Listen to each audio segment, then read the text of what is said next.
It's 1994, and a group of men were just captured in South Korea. These men were part of a notorious cult that terrorized the country for committing some of the most heinous crimes the country has seen. The charges? Kidnap, assault, murder, and cannibalism. Hello, I am the Grin, and joining me tonight is the lovely Amari.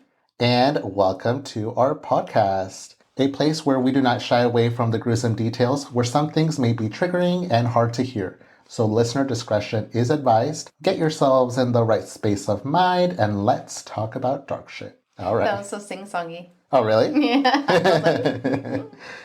That's me. Always getting my beat on. Okay, so we're starting off in the summer of 1993.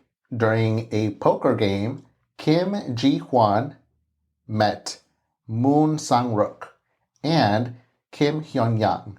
I'm going to apologize right now. I am not Korean, nor do I speak Korean, nor do I know very much Korean. These are going to be names that I might butcher, and I'm sorry. The victims' names that we're going to get to and the locations is going to be hard. I'm going to try my best. So let's ignore the mistakes that I might make here in a minute. I thought it sounded good. Okay, well, thank you. I thought it sounded correct. Side note, I actually was trying to pronounce the names before, the night before we were doing this, so yesterday night. I did the same thing with the Danish case, and I messed up every single thing, so it doesn't. It's okay. We're learning. So, at some point during the game, Kim Ji-hwan started to share his opinions to these two men. He started to share his dislike for the wealthy, to which the other two agreed. Turns out Kim Ji-hwan had a lot of hatred against the rich. Realizing that they had a mutual dislike, on that same day, an idea sparked in their heads. That evening, the three men decided to form a group and would establish a doctrine for the group to live by. 1. Hate the rich. 2. A traitor of the group must be killed immediately. 3. Never trust women, not even your mother. And the third one, I couldn't find in my research where this hatred towards women stemmed, although I will say that when the group would eventually be captured, Kim Hyun-yang, one of the founding members, one of the men that Kim Ji-hwan was playing poker with, did state, looking straight at the camera, when the reporters asked him about his mom, he said that his one regret was not killing her himself. Was he the one who started the whole never trust women then? It didn't say who started what. They just came up with these 3 rules together. Okay. Second question. Yes. You said they just met? They just met. How long were they hanging out? Before this? No, that first night of meeting. It was just a poker game. I know. So how long was the poker game that all of a sudden they decided hey, we're best friends and let's do this? It must have been long enough that they were just like, hey, why don't we just start a group, a hate group, since, hey, you dislike the people we dislike. It's weird because it's almost like they really had this hatred they wanted to share. Yes. You guys look like we get along. I'm going to tell you who I hate. Exactly. That's weird. But okay. I think the one other cult case that we covered, which is no longer available because of our... the sound was just horrible. Yeah. I am sorry. I had to take off that first episode. But it was Heaven's Gate. And honestly, I don't know. It's just people meet. They share the same ideas. And crazy enough, kind of like what we're going to talk about here, or what I'm going to talk about, they just go crazy and start... Did 2 of them know each other first and then met one of them? Or they all 3 did not know each other? 2 of them knew each other. So they had Kim Ji-hwan was minds. the one who was playing games with them. They just met that night. Okay, so those 2 had like-minded minds. Correct. And then he joined. Okay. Correct. That makes a bit more, not really. But not really, honestly. Not really, but because when you said Heaven's Gate, it was just one person and one person who Yeah. connected. And that's why to me I was It's like, two wait, this is people three and people. one guy. Two people and one guy who connected. Like, yeah, okay. But this was just in one day. Yes, you're right. This was all in one evening. And then the gang or the group, I'm going to say gang and group here, throw that term loosely. But this is a cult, okay? Because they're going to go and we're going to get to it in a bit, but they're going to go and spread their beliefs to people to try to get followers. So this is a cult. But the group originally named themselves the Maskan, to which Kim thought that Maskan meant ambition in Greek.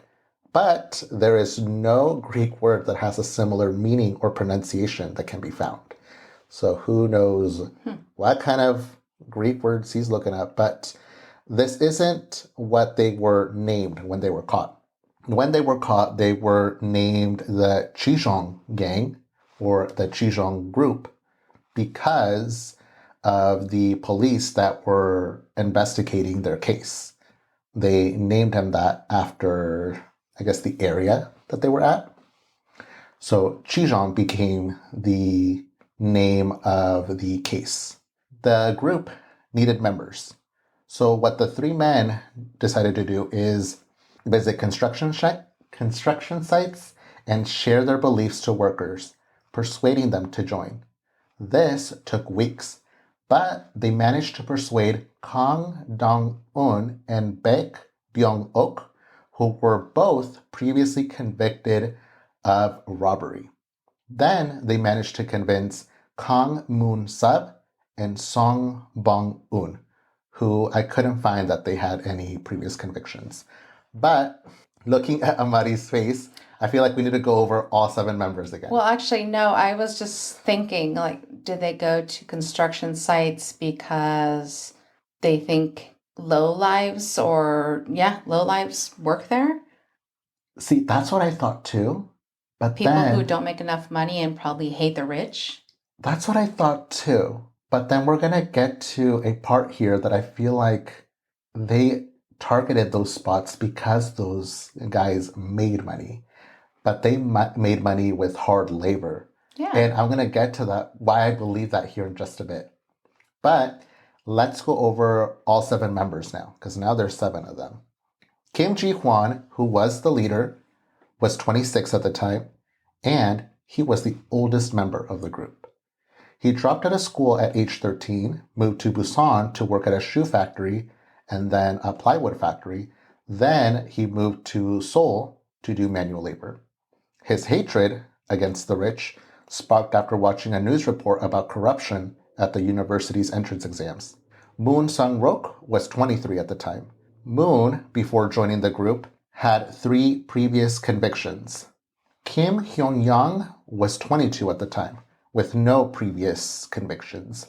Kang Dong-un was 21 at the time, and before joining the group, he had 2 convictions of robbery. Baek Byung-ok was 20 at the time and had committed 2 robberies before joining the group. Kang Moon-sub, age 20, and Song Bang-un was 18, and they both had no previous convictions before joining the group.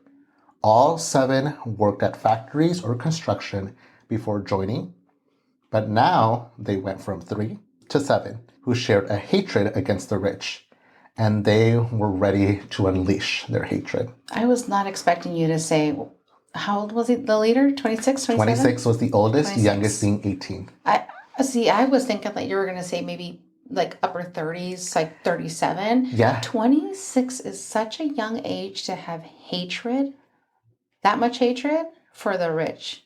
These are young men. That's why I want to talk about their age. They are young men. So we're going to talk about one thing before we get to the horrific acts that they're about to commit. They knew that before they could do anything, they needed a base.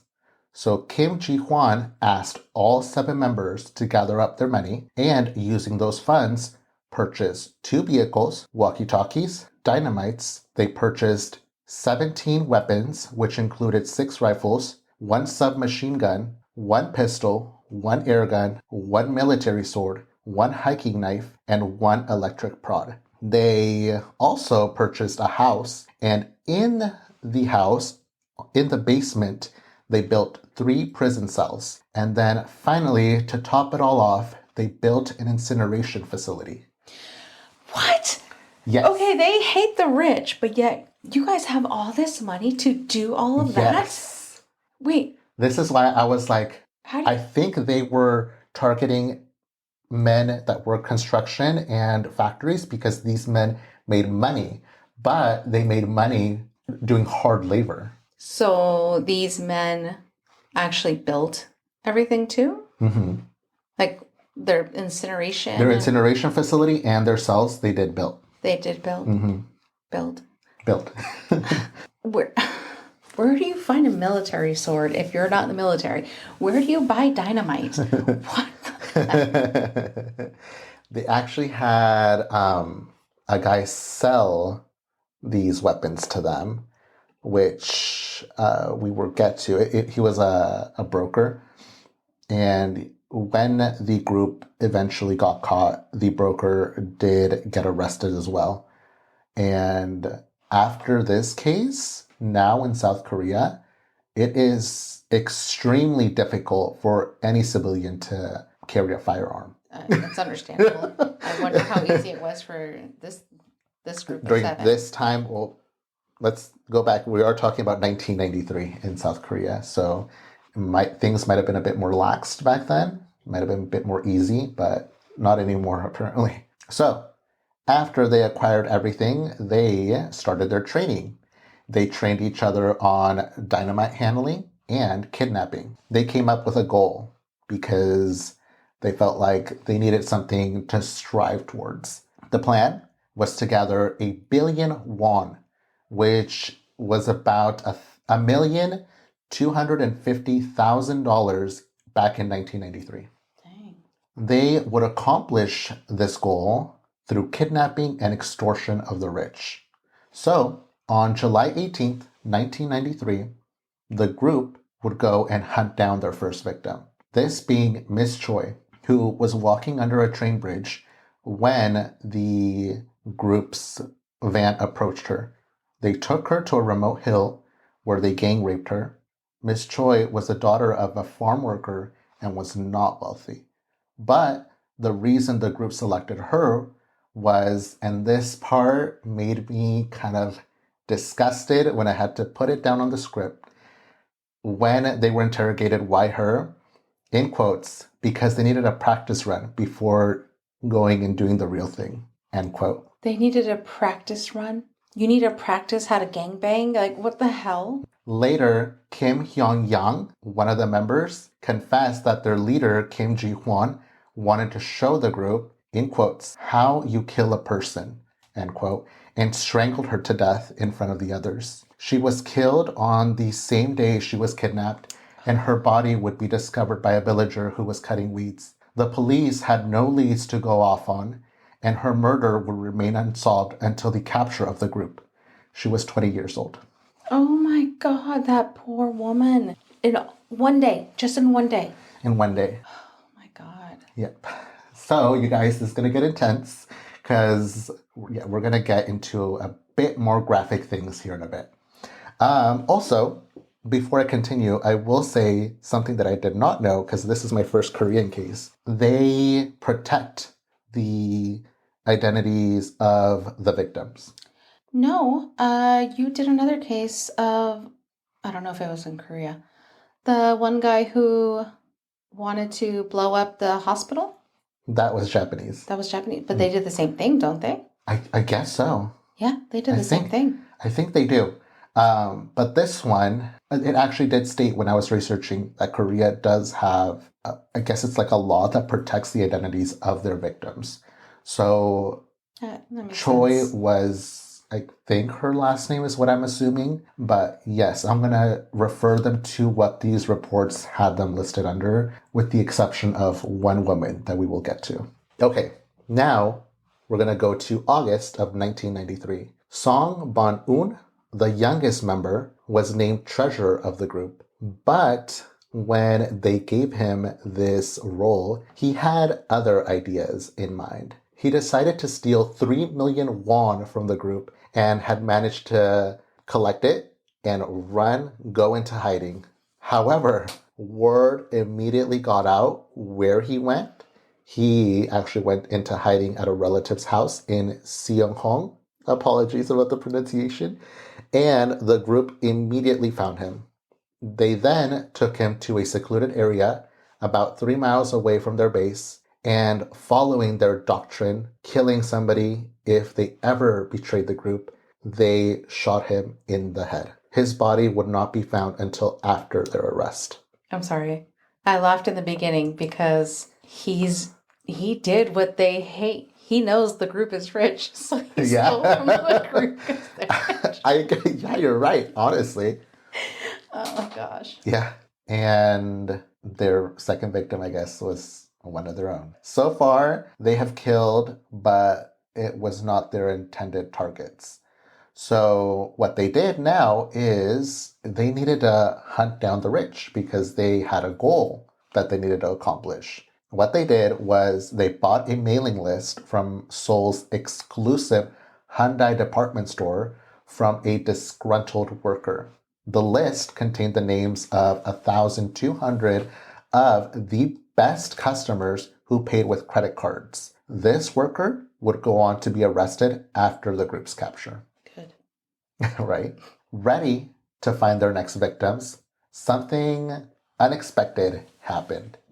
Kim Ji-hwan was arrested after the murder of Song, but he was not arrested because of Song's murder, nor of Miss Choi's. Turns out that on the night before the murder of Miss Choi, Kim Ji-hwan, here is where articles that I read can contradict each other. One article states that he raped his niece. Another article states that he raped his friend's niece, and he was sentenced to 5 years in prison. Police had no idea of his other crimes or of the group, and now the group was left without their leader. So he did that the night before? The night before he murdered Miss Choi. Damn, they arrested him and they didn't even know what he did. Mm-hmm. They didn't know what kind of psycho they had in their hands. Jeez. Because this group would go on to do more horrible, awful things. So he was in there for 5 years? He was captured. They lost their leader. Okay. So now they went from 7 to 5. Okay. But the group was still in search of wealth, despite not having a leader, and continued their mission. So on September 8, 1994, at 3 a.m., the group tailed a Hyundai Grandeur. In the car was Lee Jung-soo, 27, and her boyfriend, a musician who was age 34 at the time. The group managed to trap the car with their 2 vehicles and shot their gas gun. They then stabbed the musician and beat them up severely. All this while the Grandeur's alarm was going off in the middle of the road. But no one was around at that time to help or see what was happening. They tied the couple with tape, gagged them, and then took them to their base, where they would lock them up in the cells that they had built. Again, the group failed to capture their intended target because they realized that this couple was not wealthy. The Grandeur, which at the time, driving that specific car, I guess was like a sign of wealth in Korea. But the people that they had caught, their car was a beat-up model, and it was an older model as well. The 2 people they had just kidnapped were not rich. Frustrated, they took out all their rage on the couple. They gang raped Lee Jung-soo and then decided to torture her boyfriend, which they took turns doing. They also forced Lee Jung to basically kill her boyfriend. They what? Forced her to kill him. They forced her? Mm-hmm. Before they did this, though, they gave him a large amount of alcohol to drink. And then they told Lee Jung to hold a plastic bag over his head. This would make his death quicker. And I'll tell you the other reason why they did this in a bit. Lee Jung refused. So what they did is they held her hands while she had the plastic bag in her hand. and forced her hands down on his head, which did eventually kill him. When this was done, they took the musician's body and put him in the couple's car. They then pushed the car off a cliff. When the vehicle was eventually discovered, police put it down as an accident due to excessive amount of alcohol found in his system.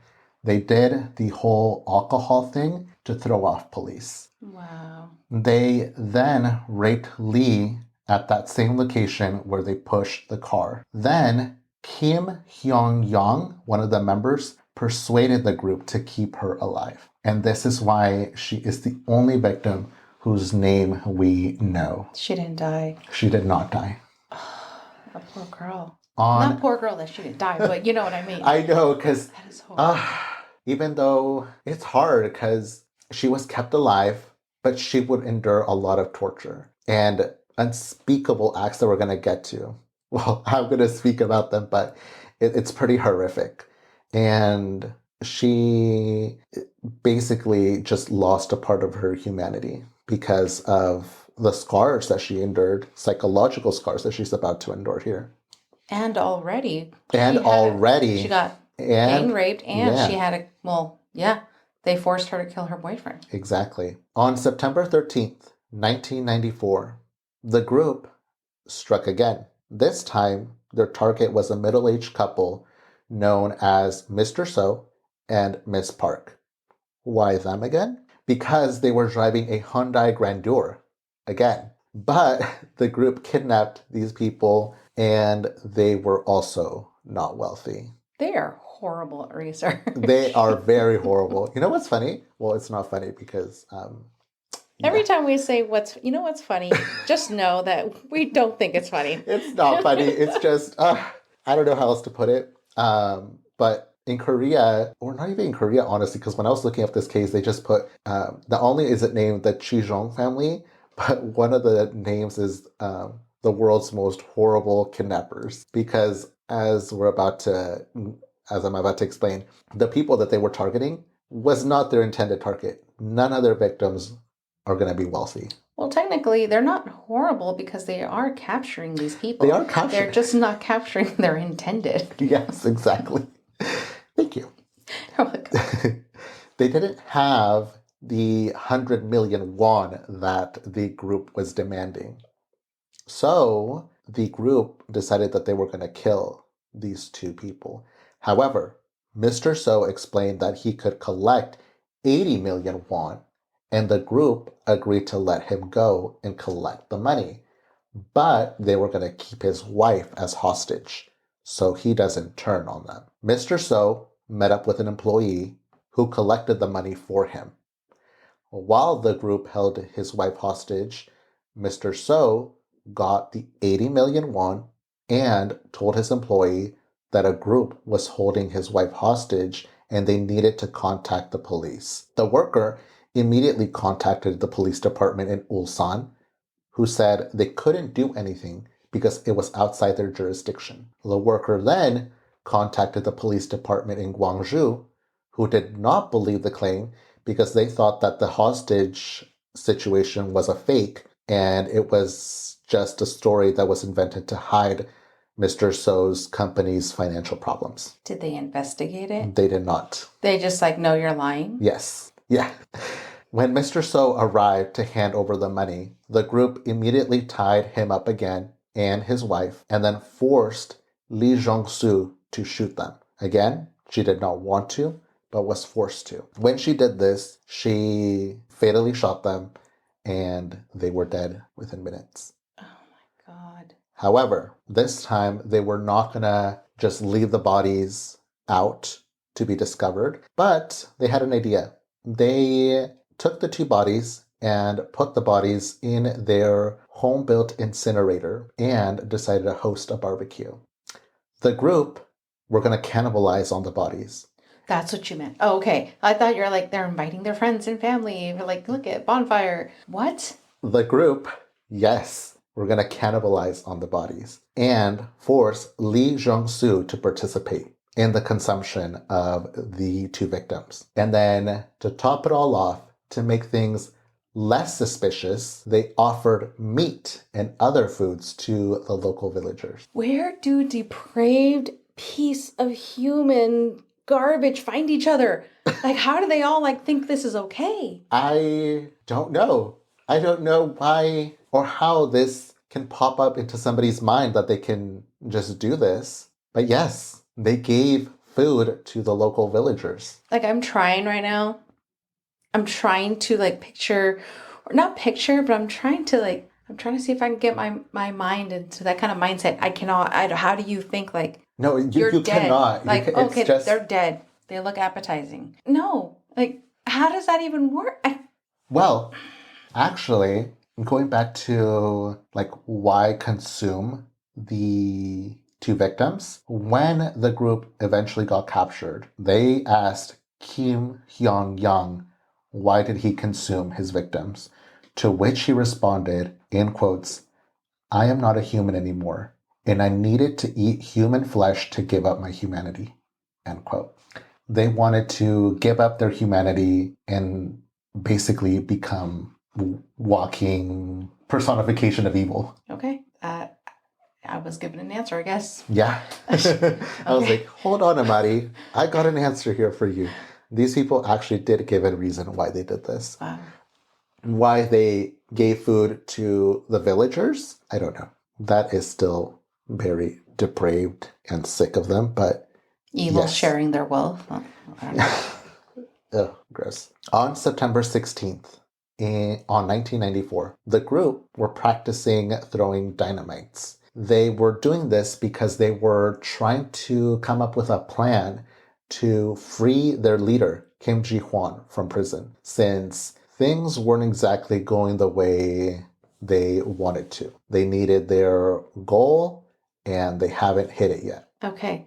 I forgot. Okay, he is still in jail. He is still in jail.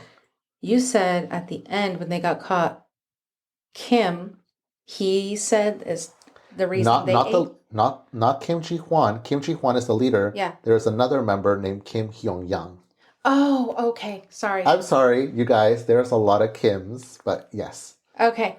It was confusion. All right. Yeah. Honestly, if you guys haven't caught on to this, Kim Hyung-young, the member, not the leader, he was not afraid to express his opinions at all. He's the one who told reporters that he regretted not killing his mom. I don't know why. I couldn't find any reports on where this hatred stemmed. He is also the one who also straight up told reporters, "I am not a human," and didn't flinch, didn't care to say it. He was the most vocal out of all of them. So he was technically the leader. Technically, but none of the others saw it that way because they still wanted to free Kim Ji-hwan.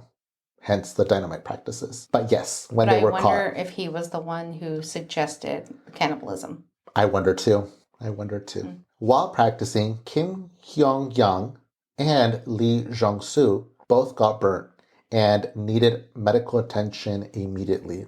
At this point, Kim trusted Lee and knew that she wouldn't try to escape if they went to the hospital. How was he so sure? Because he thought that because she killed and was now a murderer like him, she wouldn't go to the police. The group also told her that there were many members of this cult scattered all over Korea. And if she ever did try to run away, they would easily find her and kill her. This really did put a fear in her. And on that day, they went to the hospital.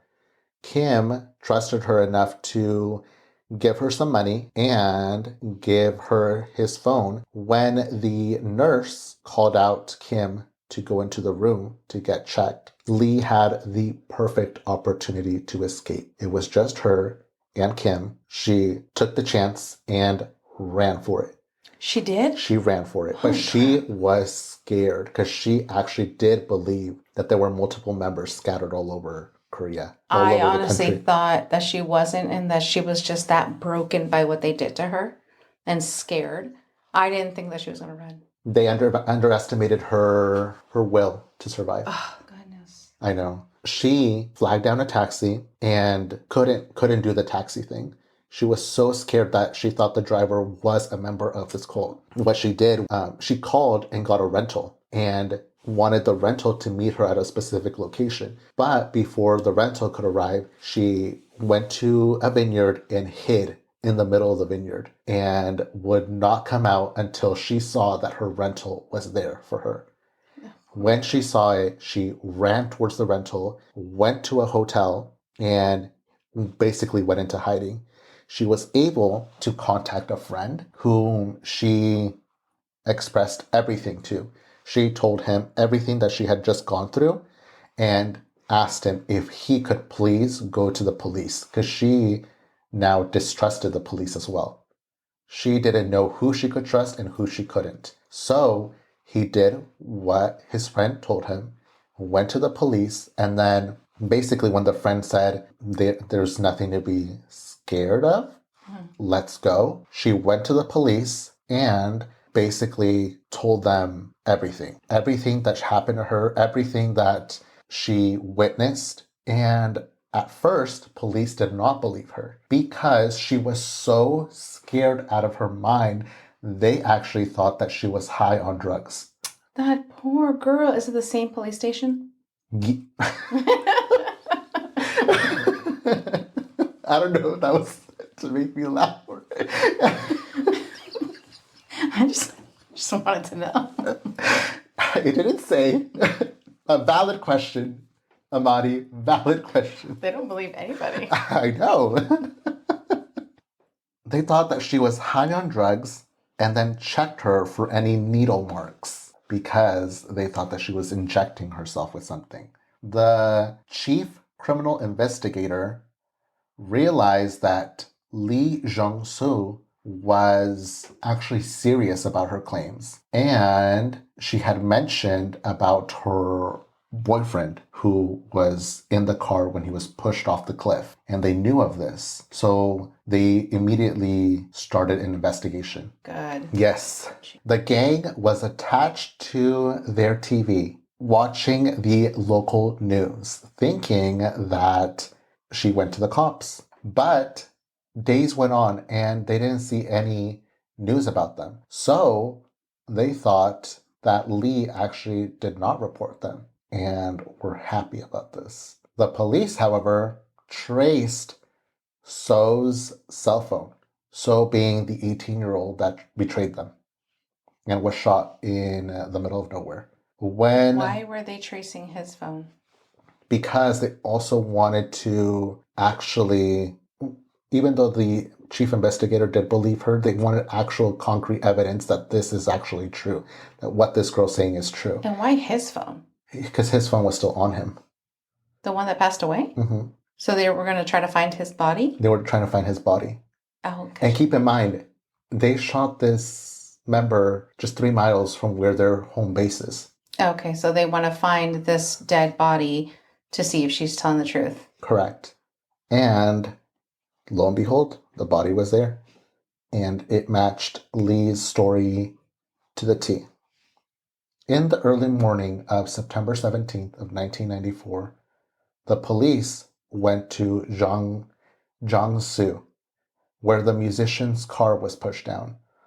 Although the police were aware of the car, the ones in Saichio district were not aware. There seemed to be not a lot of communication between station to station, I guess. This is 94.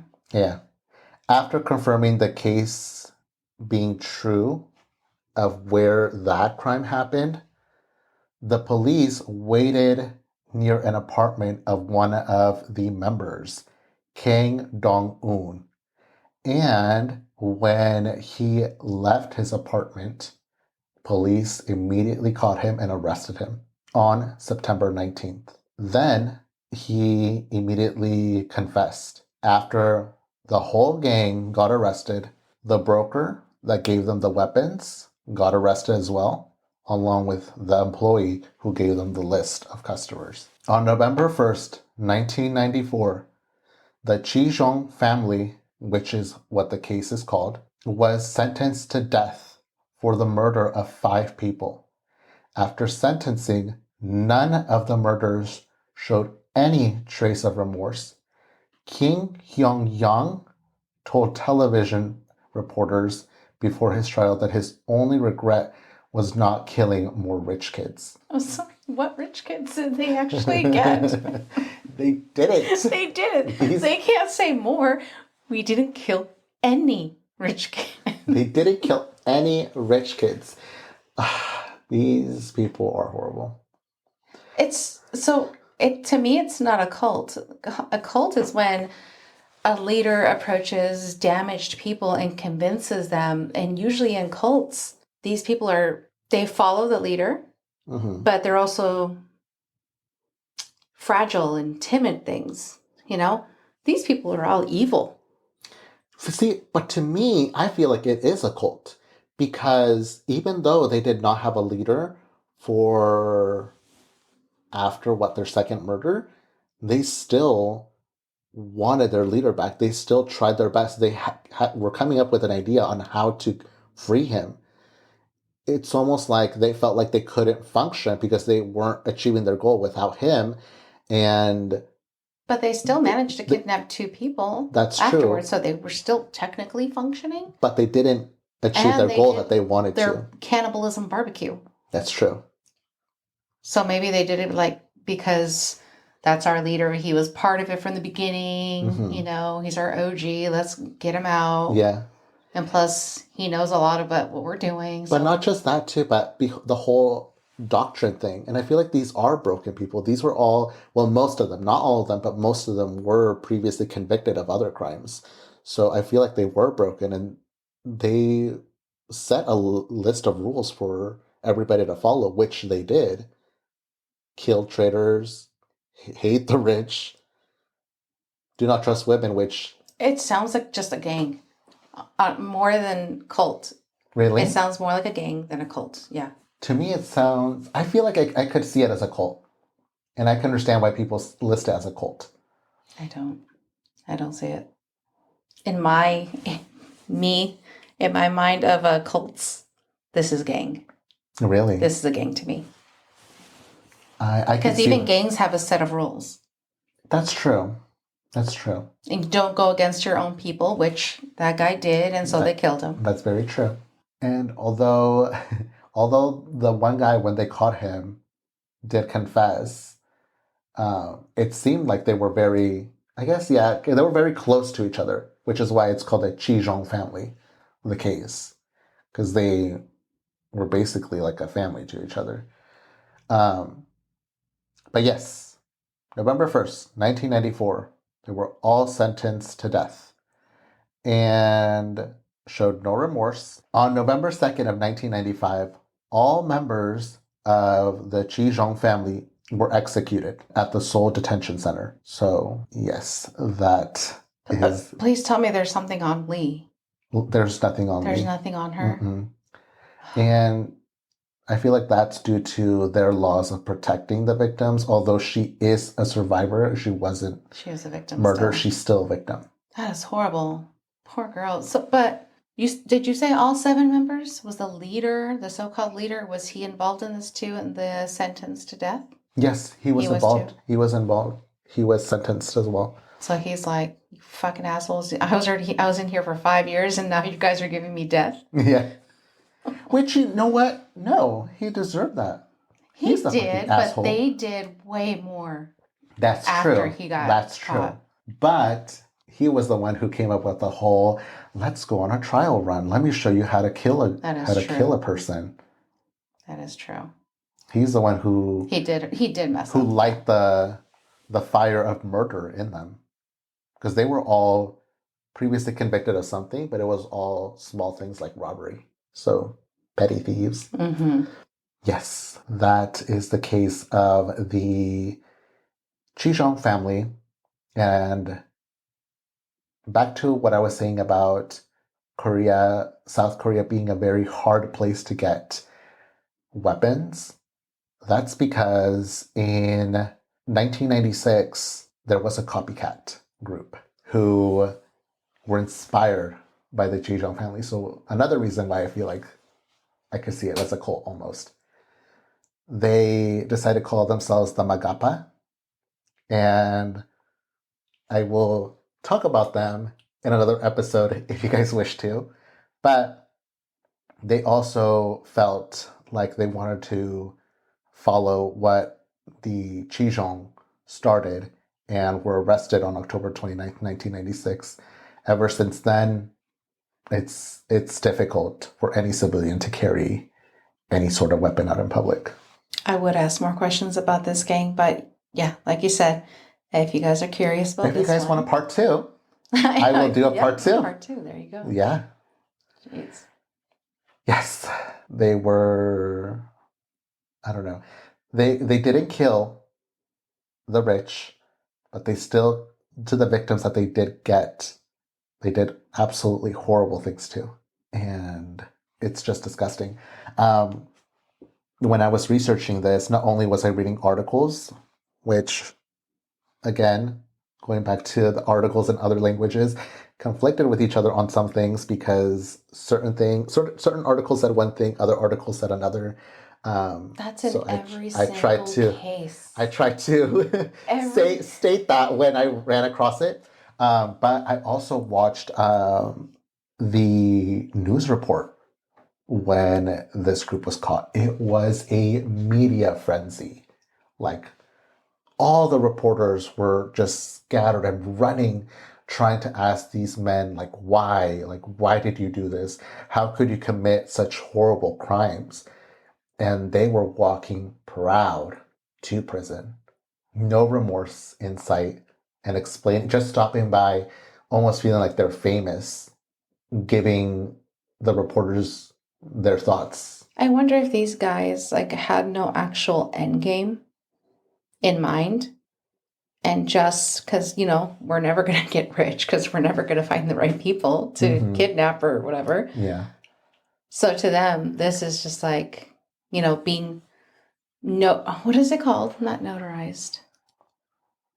Just being famous for doing stupid things is also their way of being rich. Yeah. Maybe. Possibility. They're dumb. There was no reason.